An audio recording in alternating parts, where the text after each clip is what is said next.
I'm going to be eating the whole time. You have to deal with it. Throughout my time here on YouTube, I've spent countless hours searching for dark, obscure content from all across the web, and out of all my morbid findings, only about 1% of them have actually been turned into videos. This happens for a few reasons, like some of the material being just too disturbing or too graphic to talk about, but mainly it's because a lot of these topics I found don't really warrant a full video, at least not on my channel. So rather than just holding on to these topics forever, I decided to start a new series here and share with you all the chilling internet content that I've compiled throughout the years and will continue to compile for years to come. So join me in this new venture as we dive into the internet's darkest corners. Before we dive into this, I have to give a huge shout out to our amazing sponsor, Shudder. Shudder is the ultimate streaming service for... I was sponsored by them. One sec.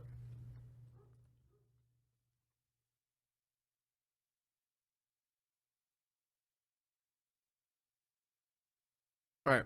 For all fans of horror, which chances are, if you're watching this video, that includes you. Shudder is essentially Netflix for... In the end, you'll decide the ultimate winner. And some things you just shouldn't see. It's been over 15 years since the premiere of the now hit show America's Got Talent, a competition program centered around finding the top entertainers in the country. But despite the show's huge popularity, I was surprised that I hadn't heard about its upcoming spin-off, which was set to air fairly soon. The show is called AGT Extreme, which focuses solely on daredevil acts, a premise that has subsequently caused a bit of a stir online, as having a competition focused on extreme stunts means that people will take things further and further to win, which would lead to their performances getting riskier and riskier over time, pushing the envelope and heightening the danger.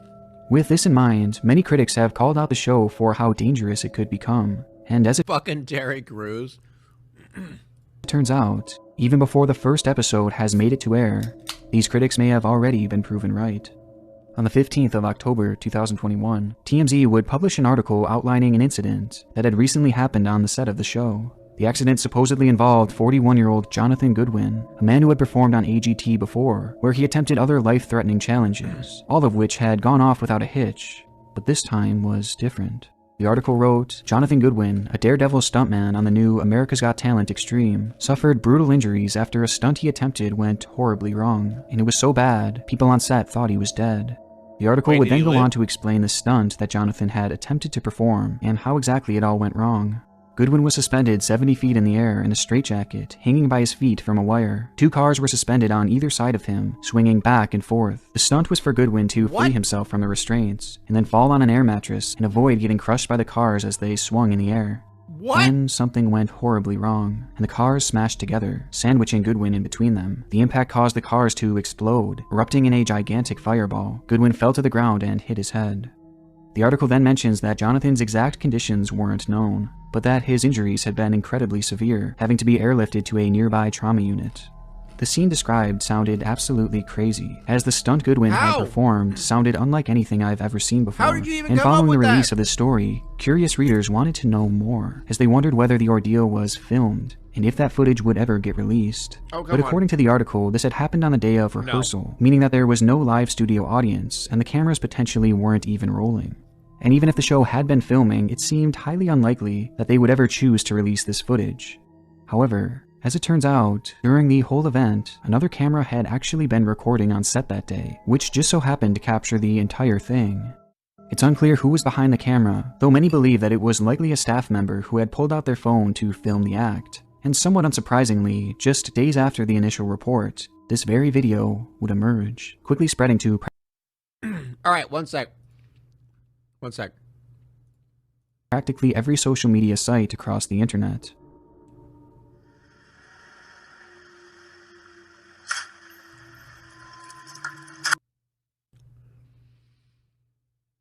The cars are then seen colliding together with extreme force, as Goodwin is pinned between them. At that exact moment, the pyrotechnics in both vehicles go off, causing a massive explosion.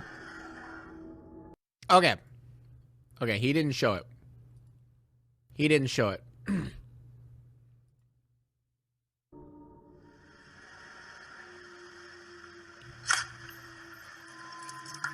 The cars are then seen colliding together with extreme force, as Goodwin is pinned. What is this idea, though?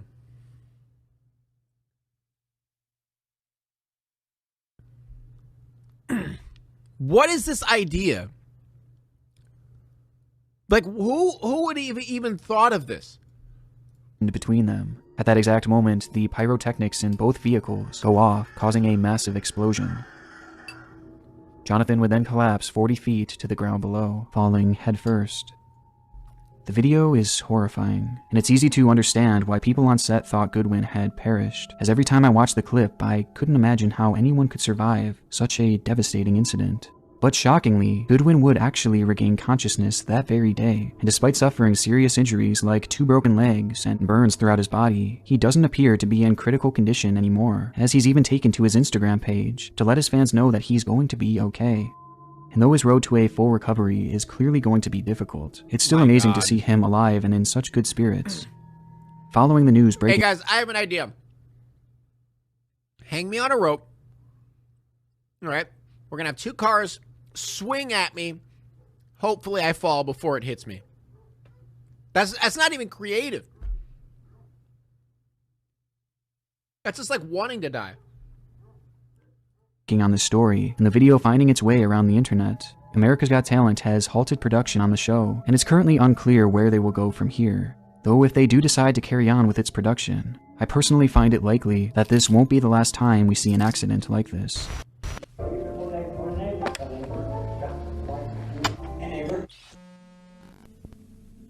Our next story takes us to an obscure Reddit post made back in September of 2020. The story was told on the Legal Advice subreddit, as the original poster, or OP, was seeking help on a situation transpiring with her neighbor.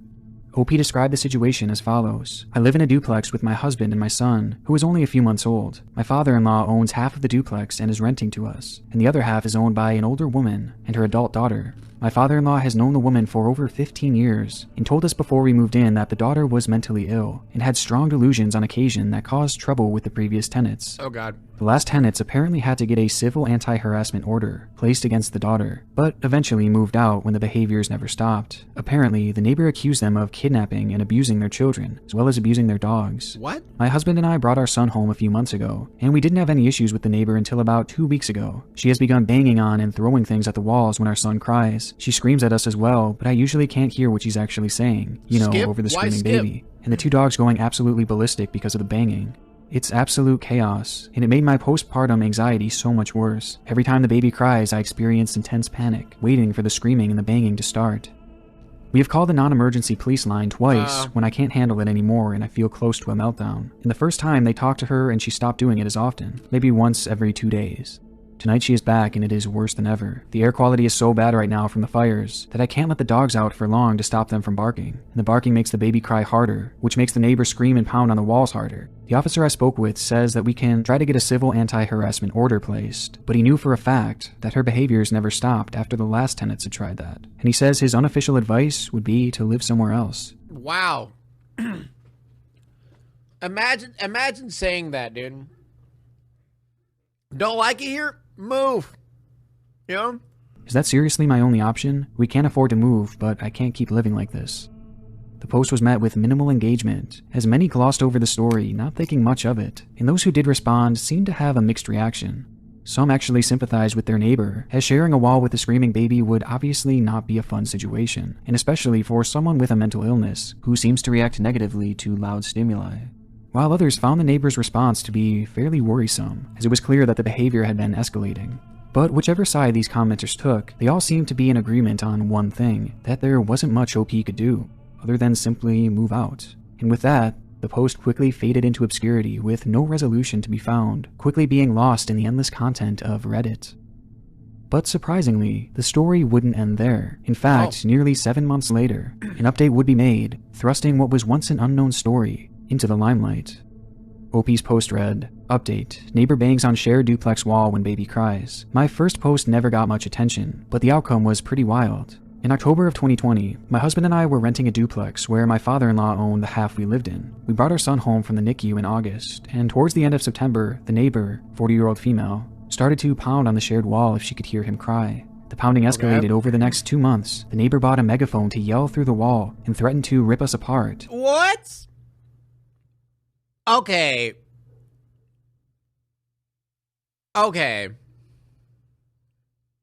Really? She bought a megaphone. These people are making me so... I'm going to buy a megaphone off of Amazon. That'll show them. What the fuck? Just buying, like, just the loudest thing possible. She called us child predators, and she'd yell obscenities and threats until 3 or 4 in the morning. The police were called multiple times. They responded that nothing could be done about it. One officer said, "I'm going to kill you. See, it doesn't mean anything if I don't actually do it." The elderly mother hadn't been seen in several months, but requests for wellness checks were brushed off. The general advice I got was that as renters we couldn't do anything. It was also suggested that this was reasonable behavior, since the baby crying was probably really annoying. Okay, this is no, this is fake. There's no way. This is fake. Since my first post, we moved in with my grandmother for our safety. The neighbor ended up busting a softball-sized hole through the shared wall to scream at us, and occasionally just stare at us. Oh, the smell that came fake. from that hole was indescribably bad. Yeah, this is fake. It's fake. All right. They had me for a bit. Yeah, it's fake. Our security cameras recorded her coming to my son's nursery window at around 2 a.m., almost daily, just staring and holding her cat. It took until the end of January for police to finally be able to enter her property. The elderly mother had been deceased since at least June, and the daughter had the corpse dressed in her Sunday best, rotting in a dead-bolted bedroom. The news article said that the mother died from natural causes. The daughter was taken to an inpatient psychiatric facility. Yeah. No, that's fake. I feel like, maybe the death thing was accurate. Like her mom dying. Like, whatever, that could be true. But yeah, that fucking buying a megaphone. Really? A mentally disabled person buying a megaphone to yell at someone's baby. The update came entirely out of left field, yet this lady's timeline made perfect sense, as the daughter's behavior likely escalated not just because of the new child, but also because of the loss of her mother. And without her mother to care for her and keep her in check, it allowed her actions to go way off the deep end. And also, like, not sure if people know this, but when cops get called to, like, go and, like, they have a complaint, like a noise complaint, they have to go to that house and, like, check on them. Like, they have to say something to them. They don't just go there and be like, oh, they're being loud? Oh, they're yelling at your child? Yeah, too bad, you know. They're going to at least knock on the neighbor's door and just be like, hey, we got a noise complaint. Like, just try to keep it down, you know? As by the end, she had clearly become completely delusional.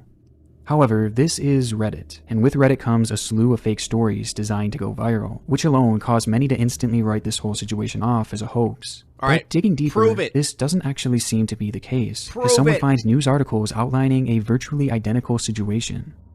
On the evening of January 29th, a welfare check was conducted at the home of 65-year-old Cynthia Newman. The lady had not been seen in months, and it wouldn't take long for police to figure out why. One article wrote, the body of Cynthia Newman, 65, was found in... I was right!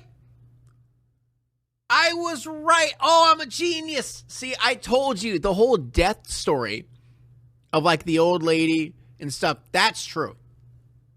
But the whole megaphone shit, banging on the wall, making a hole in the wall, staring at her, whether she's petting her cat, yeah, that's bullshit. But it's true. In a reclining chair with a pillow under her head and body. She was covered in blankets in an attempt to cover the body from sight. Newman's body was covered with insects and showed significant signs of decay, including exposed bone and places where skin was starting to peel off. It also appeared that animals living in the house had started to gnaw at the corpse. Also within the home was Cynthia's daughter, 41-year-old Jacqueline Bebout, who had been living with the corpse for over 7 months, never reporting it to authorities as she, quote, didn't want to be alone. According to the articles written on this, Cynthia had died due to natural causes, though her daughter would still wind up being arrested on charges of failing to report human remains, with her sentence landing her in a mental health facility. But hearing this story side by side with these two threads, well, it all adds up, right down to the month that she claimed it happened, leaving me without a shadow of a doubt that this was in fact real. And as I read OP's post once more, it becomes clear that the strong stench that she was smelling was the smell of a decaying body. And with this context, what started as just an obscure, forgotten post on Reddit has now shifted into one of its more twisted threads. When someone dies, it means they're not alive anymore. Reddit is home to a... Why did I find that funny? What? Why was that funny? When someone dies, it means it's not alive anymore. What the fuck? Thank you. I mean, he's not wrong. He's not wrong. That's pretty accurate. It's fucking hilarious. A lot of disturbing content, and it's here that we find another thread, with this one requiring no context for its darkness to be understood. The post was made to Ask Reddit, where a user asks, Redditors who know how much time they have left, how does your day look like? The post proceeded to go viral almost instantly, as hundreds of people flocked to tell their stories, with all of the top results coming from those who actually suffered from some type of terminal illness. One user wrote, ALS, rapidly progressing. Every day I get worse. Couldn't get my shirt on today. Not really enough strength and energy to eat, though I am being yelled at for losing weight. No pain, for which I am thankful, but unable to do most things we take for granted. This is I have depressing. T-Rex arms now. Probably won't be able to walk or stand in the next few weeks. I am working hard to get the prescription for death with dignity. This is not how I want to live. I think I'll be lucky to make it to Christmas, more like early November at this rate. I don't want to live like this anymore. Another says, my days are a mixed bag. Some days I don't want to get out of bed. Okay, these are just depressing stories. And when I do, I can't seem to find the energy to leave the house. I have tumors all over my spine, so when things go really bad for me, my legs will probably be the first to go. This is my time, and it took me a lot of dying before I could take a deep breath and let go of the stress of living. Sometimes the best thing you can do is crack a beer and watch some TV and not feel guilty about it. That is the truest statement I've ever heard in my life. Cracking open a cold one and not feeling guilty about watching TV. Actually true. That's actually true.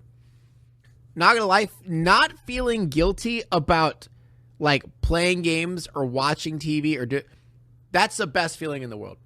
Because I always, like, when I'm watching something or when I'm playing a game, there's a part of me that feels a little bit guilty. Like, oh, maybe I should be working on something. But when you don't feel guilty about it, that's when it feels good. It's easy to feel like you absolutely need to make each day count, but if I'm happy, I'm happy. True. The examples go on from there, as so many users have come together to share their experiences. Any sures? And it's interesting to see how all of their answers differ. With some, they preach positivity, and somehow through it all they have found their inner peace.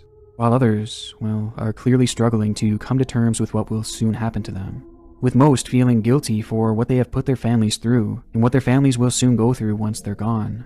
It's all just horribly depressing, and unfortunately, it's far worse than I described. As I've left out one devastating note, with that being that this thread is actually over 5 years old, and those accounts that had shared their stories, both good and bad, have now fallen silent, leaving the accounts responsible for practically all of the top stories in this thread abandoned, with no updates in years. This thread is no longer a group of people sharing what their last days will look like. It's showing what their last days did look like, as it appears that the vast majority of them are no longer with us, succumbing to the fate that they knew was around the corner, leaving this as, in my opinion, one of the most painful threads I've ever scrolled through. That's depressing. Wait till you see New York from our point of view. Spend a sunset on top of the world. It's rare to see so many people know how their future is going to turn out. Dude, it's and the always fate that Reddit. lies ahead. But most of the time, the future turns out to be far more surprising than you can ever imagine. Which leads us to a website called airliners.net, where 21 years ago, a group of users began a discussion centered around an impossible situation. But for just a brief moment in time, they pondered it, with the subject line reading, if a Straight in the game 707 Soma? hit I've the already World played Trade that. Center. A user named MD90 starts the discussion What? by saying, when the two towers that made up the World Trade Center were built, they were designed to withstand the impact of the largest airliner of the day, the Boeing 707 Intercontinental. The Empire State Building survived a B-25 medium bomber, crashing into it on a very foggy day. It was during the weekend when most people weren't there, but still, 14 people died. I didn't know about Anyone that. want to bet that the World Trade Center could survive a 767 impact? This post was met with the response, let's not try that, okay? One terror attempt was enough. From there, others chime in, with one Wait. adamantly saying, my bet is There was a previous terrorist attempt? Wait, why didn't I know about that? I didn't know about that. no way. Just imagine a fully loaded airliner the size of a 707 slamming into any building. Think What about the it. fuck? And the discussion carried on from there. One person wrote a rather lengthy, well-thought-out response saying, 1996? if a 707 or a 757 slammed into the World Trade Center, it might be much more damaging than the case of the B-25 bomber that crashed into the Empire State Building. It is very doubtful any passengers or crew would have survived such a grim scenario. Also, there are probably more people per floor in the World Trade Center compared to the Empire State Building, so casualties in the building will likely be much higher. Another user responds by saying, the structure itself would survive, as the buildings are surrounded by other buildings, and thus only a hit could take place high up on the structure, meaning not at or really near ground level. If it could somehow penetrate and hit the base, that would take it out completely, but a hit 500 or 600 feet up most likely wouldn't take out the whole thing. Are we getting one of those jet fuel doesn't melt steel beams? I can't say that. I'm going to get assassinated. There was even an employee who had been working at the World Trade Center at the time who chimed in stating, I am working in downtown New York at the World Trade Center, and when someone is in the observation deck of the World Trade Center, you see planes approaching the LaGuardia airport, not far away from the building. Sometimes you think that the plane is coming to hit the building. And I always think, what if a pilot crashes a plane on us? The conversation eventually leads to someone saying, the scenario is really hellish. I think the flight disaster record, Tenerife, 1977, 582 dead, might get reset by a lot. You would easily have 1,500 or more, since you would have 200 in the plane, at least 500 in the building, and a real shitload on the ground. If the building managed to fall, there might be 5,000 or 6,000 dead. Oh well, that's why they put AC lights on the buildings. This was the final message written in that thread. A thread based around a impossible situation. A situation that could only live in one's imagination. Or at least at the time it was. Not even 1 year following this thread, 2 Boeing 67 planes would crash into the World Trade Center, forever changing the course of world history. The same planes that user MD90 had referred to when saying, anyone want to bet that the World Trade Center could survive a 767 impact? Bruh. And as it turns out, it couldn't. And that's the history of the camera. As part of my channel, I have a tendency to focus in on disturbing videos and channels. But recently, I've fallen down the rabbit hole of another form of media, photographs, and specifically final photographs, the last pictures taken this is like Mr. Ballin. in a person's life. And across the web, there are millions of examples of this, with an endless supply waiting in the future, as at some point, everyone Dude, chat, not gonna lie, I went down the rabbit hole one day of like 9/11 stuff. Dude, it's weird. It's weird, bro.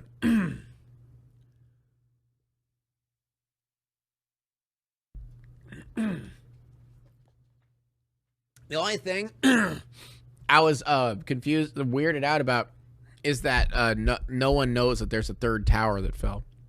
will have their final picture taken, including you and I, whether we know it at the time or not. Many of the examples we can find today are hard. Conspiracies for are wild, yeah. I'm getting down the rabbit hole. I'm enough anxiety and depression. Pig, are you serious? A third tower? Wait, you guys don't know? I don't know if I don't know if I'm allowed to do this, chat. I'm gonna get shot. There's 3 towers that fell, chat. There wasn't just 2.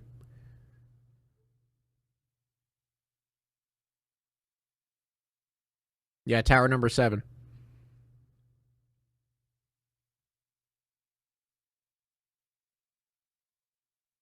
And that third tower was like evacuated preemptively, and wasn't even touched by a plane or anything else, and just basically fell.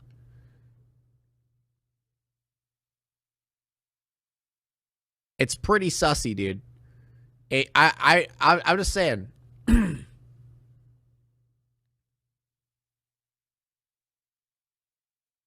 They were told to take it down by the owner for insurance.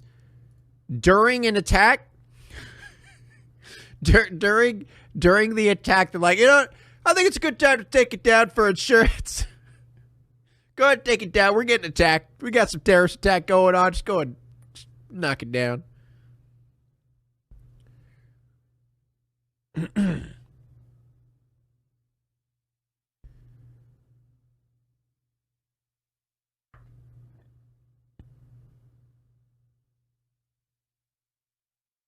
No, the Pentagon was hit, right? The Pentagon was hit too. There was it was the what building was supposed No, like that's the whole bit. Is that one of the planes that were supposed to run into the 7th tower, quote unquote, ended up crashing. So they just knocked it down anyway, you know, but they don't talk about it. That's why the conspiracy is so crazy. Yeah, if you guys want to, I would look it up. I don't want to go into it on stream. You know, I'm not going to like promote conspiracy theory shit on stream just because, you know, I don't know what that'll do for me.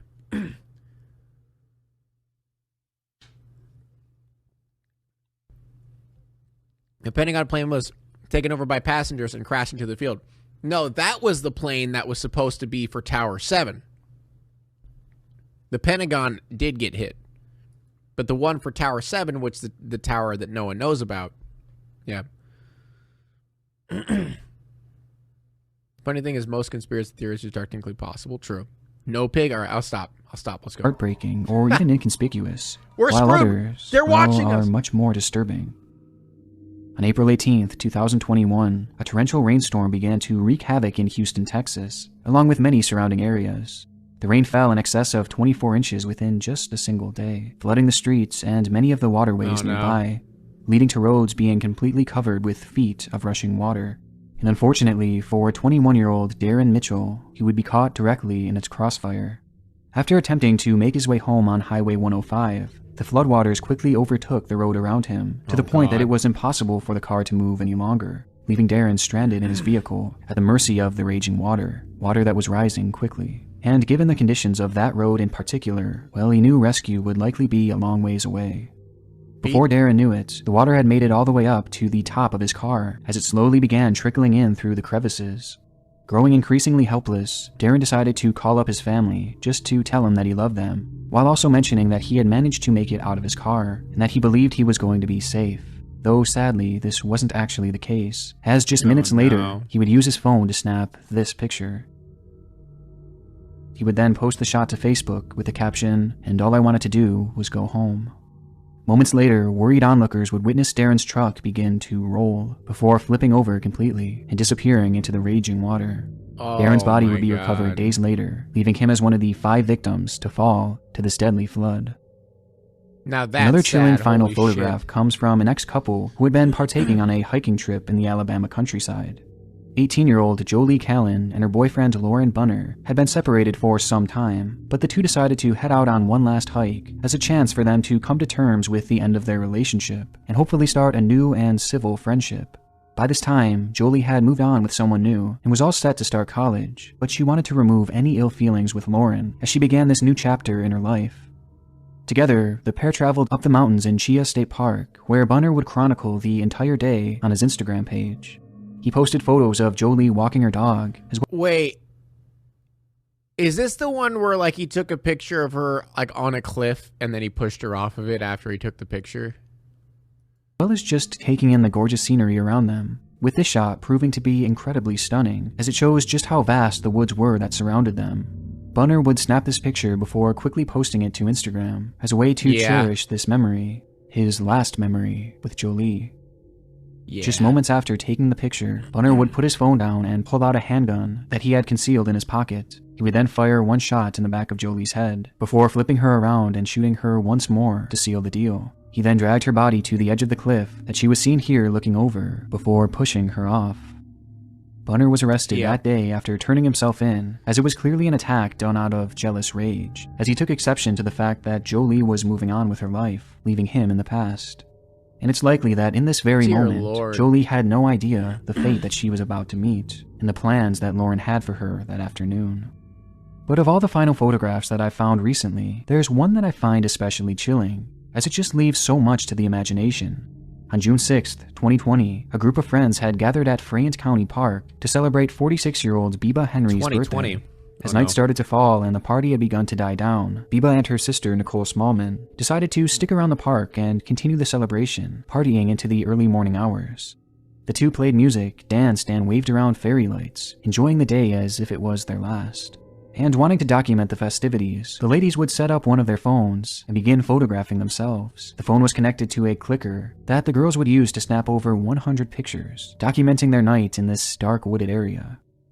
The pictures were a little grainy, and many of which were hard to make out, but it seemed as though the two were having a great time. Or at least they had been, until this final photograph. It is incredibly blurry and difficult to make anything out, but the context behind it is highly disturbing.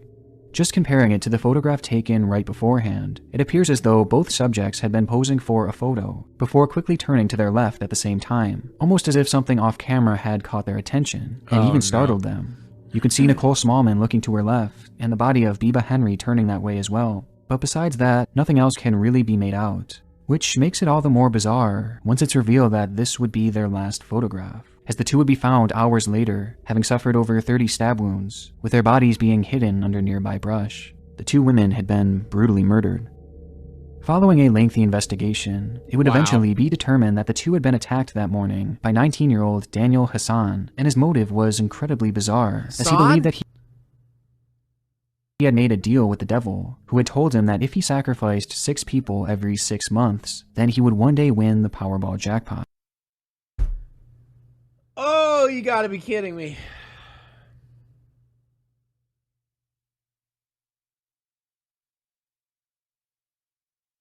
Oh, you gotta be kidding me.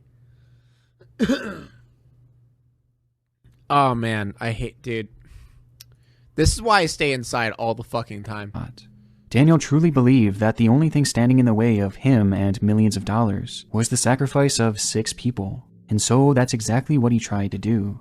On the afternoon of Biba Henry's birthday, Daniel had seen their group in the park celebrating, and when the crowd dispersed to just 2 people, he decided it would be the perfect chance to perform his sacrifice. It was this moment, this final photograph, of the two seemingly noticing something on their left, that they would see their killer for the first time, as Daniel had just emerged from the woods, standing just barely out of frame, before he began his attack. In the year and a half since this photo was taken, Daniel has since been convicted of both murders, and is set to serve a minimum of 35 years in prison, though I think it's likely that he will remain behind bars for life. Let's and hope though the so. story is quite obviously a tragic one, we can at least find some comfort. I'm confused. American justice system. Guy murders 2 people. 30 years.